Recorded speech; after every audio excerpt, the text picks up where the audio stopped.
had to point and deploy a taser.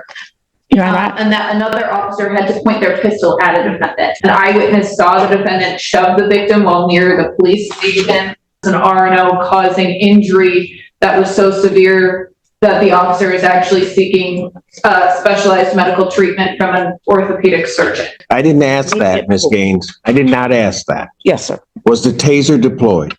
I just don't think she's going to do what anybody asked her to do. I believe that there's more to this than said. The allegations of the domestic violence are the one of the shoving, and also I believe Mr. Hopkins taking his own computer back from the complainant. That's the second allegation of the domestic violence. And the resisting and obstructing is, the allegations are that Mr. Hopkins, not that Mr. Hopkins turned around and slammed someone or punched them or anything, that he pulled away. The allegation is the officer fell and that caused the injury. And then that officer fell, yes, as he pulled away. And then subsequently, 4 officers who were, some of whom just pulled up on the scene in the video, all ran after him. And that's where the resisting and obstructing comes. And he did, in fact, eventually stop. It was not, it's not as if he were in a vehicle and went miles or hours away. He did stop running, and he did, once they complied, once that occurred, there were no further incidents. So,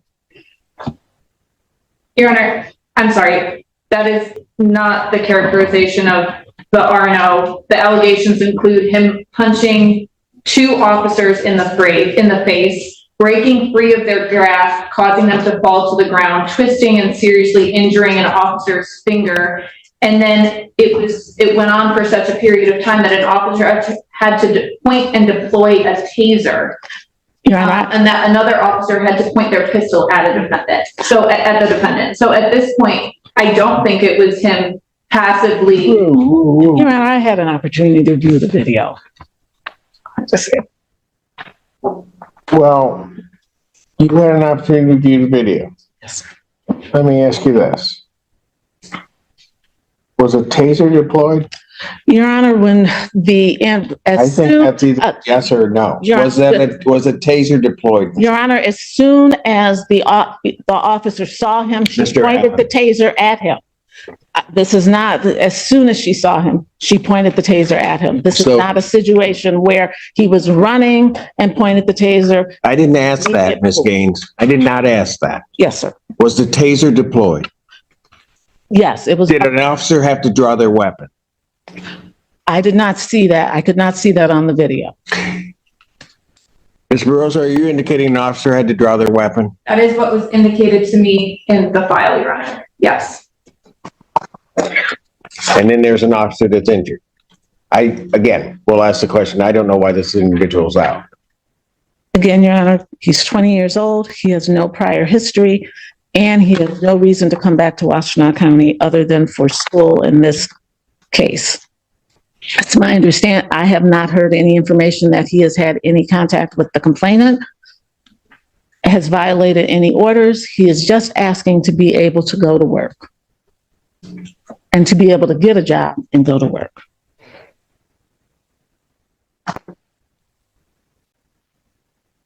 Your Honor, would you want to hear from Mr. Hopkins' father, who's present?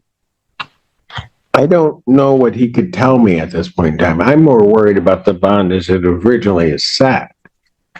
I don't. Does he have prior convictions for anything? No, Your Honor. That the original domestic was about.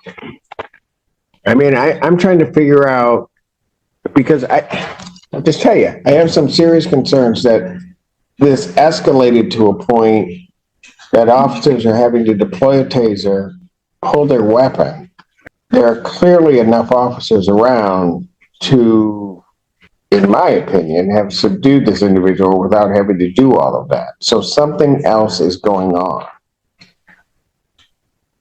And I have, and Your Honor, I also have, I mean, one's bad enough, but I have 2 counts of domestic violence. again, Your Honor,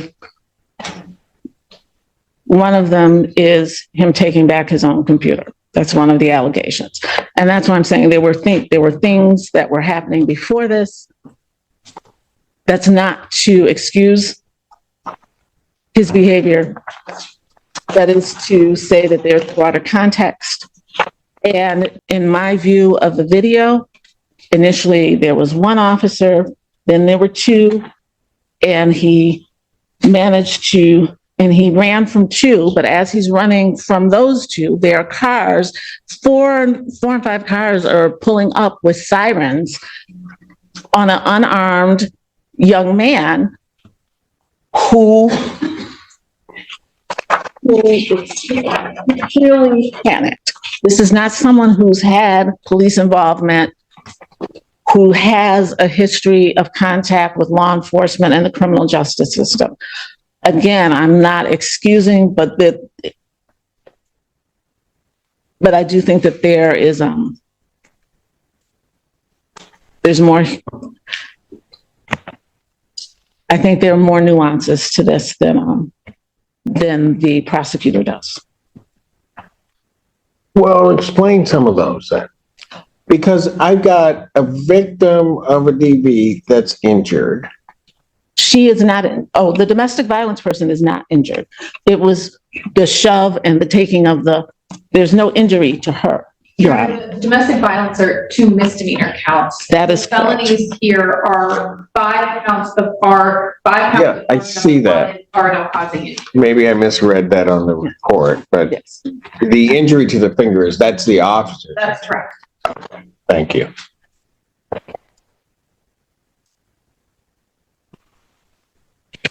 I don't understand this. I mean, there's a lot I don't understand. How, and I get there are resisting and obstructings that are filed that some may look at as questionable in terms of the charge. I get that.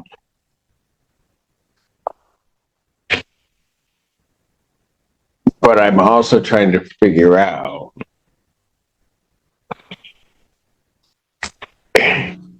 how an officer gets injured, that there are punches to the face of officers. I mean, Ms. Gaines, I don't get it. I understand what you're saying, and I'm saying I did not see any punches to the face when I observed the video. Tell you what, I'm certainly not changing any conditions. Can you explain to me one reason why I shouldn't raise his bond? Your Honor, he has appeared for every court date, and he has not picked up any new charges. He has not had any contact with the complainant on the domestic violence or any of the officers. My understanding from him is that he has only come to Washtenaw County for court. He does not even reside in this county. It does not appear he's a flight risk, nor that he is a danger to the community. He is here with his father. He has come to every court date, and he's highly responsive to my calls and texts. And absent the no offer in this matter, we'd be looking to resolve it. Anything else from the people? No, Your Honor. You know what?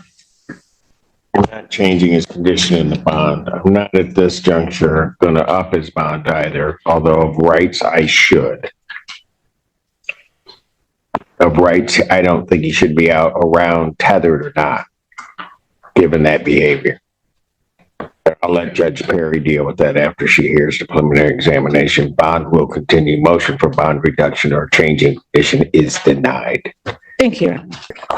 We are here for PCC and bond violation. I understand the court has received and reviewed the materials that were sent over yesterday. I did. Thank you, Your Honor. The only request that we would have when we're discussing those materials, she is staying in a shelter in Livingston County. There is a separate DV having nothing to do with any of this, and there are some cross allegations in that case. So she's just requesting that we not say the name of the shelter if someone is listening on Zoom to where she's staying. Understood. Thank you, Your Honor. I believe that the materials that we provided were pretty thorough in terms of where Ms. Brown has been coming from and what her circumstances are in pertaining to the bond violation. So I was wondering if the court had any questions. Well, I do, because, well, I'm not sure how you provided the materials, but I'm not sure how that relates to the specific allegations of the bond violation. Because what I have, certainly, maybe one might be able to look at the consumption of alcohol, but there was the tampering that occurred for a 12-hour period. So I am going to let Ms. Brown address that herself with the court. You can explain to him where you're at in terms of the allegation. But I had forwarded her the reports the same day. And just so that Your Honor knows, she did intend to turn herself into the jail this morning, but she was unable to get a ride this morning. And so she's here for in-person court this afternoon. So regarding the tamper, on 6/23 and then the positive on 6/25, the court is looking for either an explanation or an admission as to these two. Your Honor, I don't have any clue why those were coming up that way. I know that I was called in to community corrections to have my unit replaced for servicing.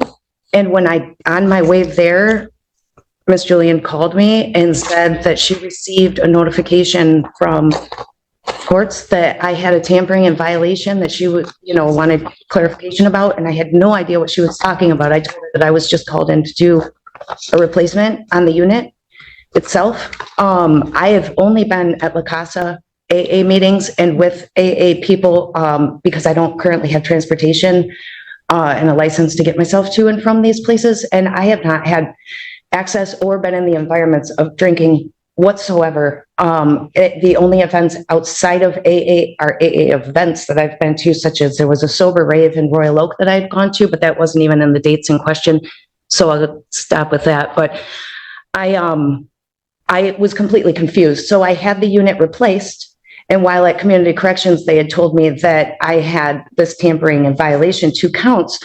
And I was in for my reading the week before during this time. And they said that I was all set, good to go.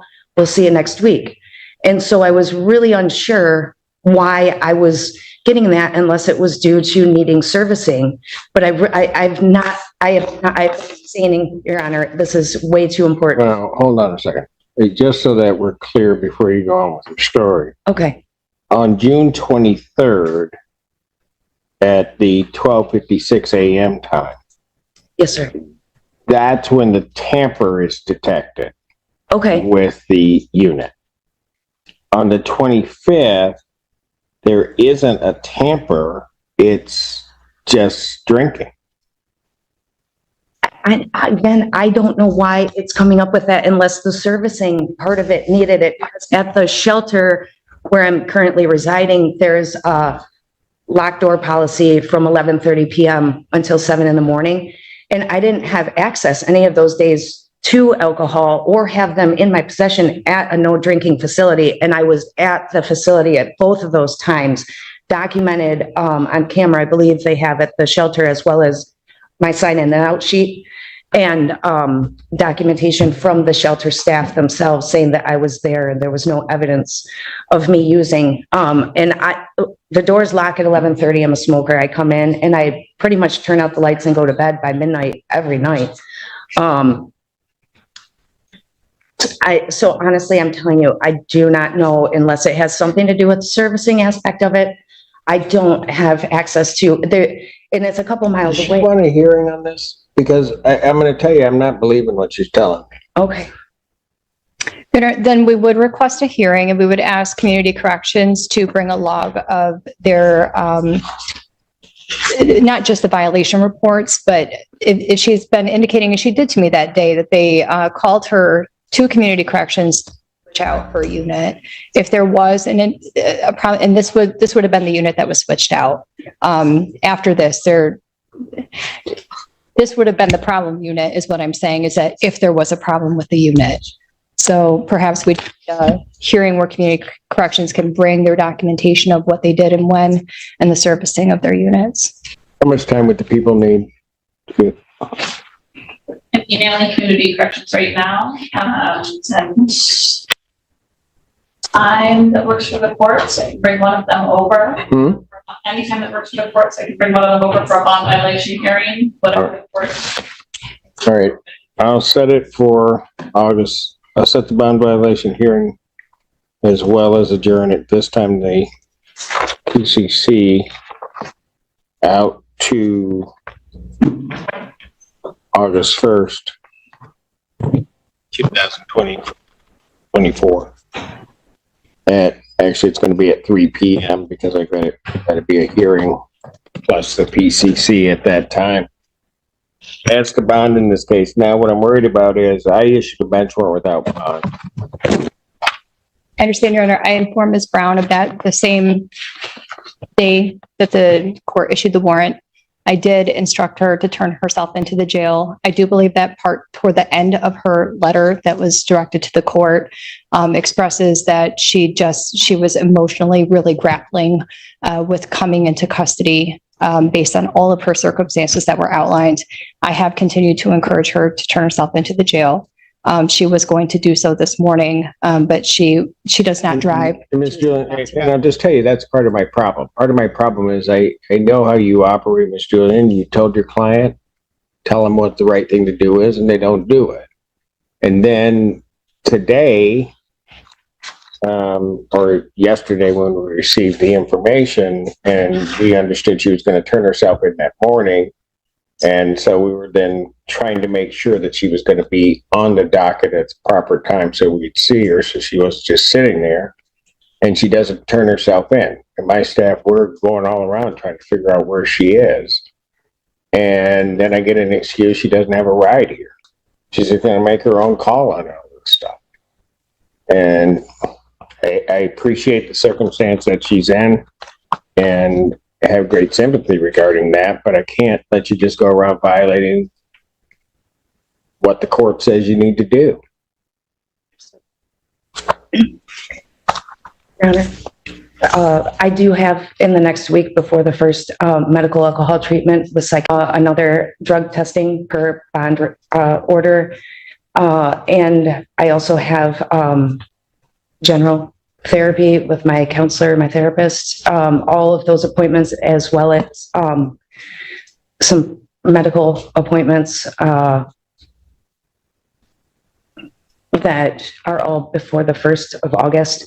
I have not left the state, and I was here this morning. I was not able to get here to turn myself in, but I was here for this hearing, and I can assure you I'll be here on the 1st. I really need to make these appointments. You shouldn't have had to go through whatever. And like I said, it's not like you didn't get the information from your attorney. You didn't get that. I'm reading everything she's sending me. She's doing a yeoman's job trying to represent you and do that. You're just not following through. I do not have a license, and I'm really sorry that I was not able to turn myself in. I apologize for that. Thank you. Did you call your attorney and say you couldn't make it? No, I wasn't sure yet, but See, and that's what I'm talking about. I mean, Miss Julian makes a representation to us that this is what you're going to do. This is everything. And then the person that's defending you and trying to make sure that the court understands everything about you're not even communicating with them to say this isn't going to happen. And then you're not following her instructions. she said she'd meet me at 1:45, and I texted her at 1 o'clock and said I'd be here at 1:30 and that I would meet her at 1:45. I didn't ask her for a ride, though. You're right. She did text me. It was after the morning, I want to say noon, that you were not able to turn yourself in this morning and that you would be here at 1:30. So I said that to meet me here since you were going to be meeting me here. So. How'd you get here this time? I had a friend of mine picked me up. I think that what you want to do is you don't do what you don't want to do. And so you don't put the effort forth. And then everybody is sort of just misled as to what you're going to do. Well, it doesn't work that way. because it puts a whole lot of people out. Because like I said, we're going on Miss Julian's representation of what she instructed you to do and what you said you were going to do. And you didn't do it. And then everybody's looking around. We don't even know where you are or that you're going to show up at this time. You don't get to make those choices. So at this time, and Miss Julian, you can file a motion regarding her additional appointments and other things that she may have to do. But at this time, defendant's bond is revoked, defendant's remand. Your Honor, thank you. In the meantime, for the record, we are trying to see if we can resolve this case at district court level. So Okay. those conversations will continue. Thank you.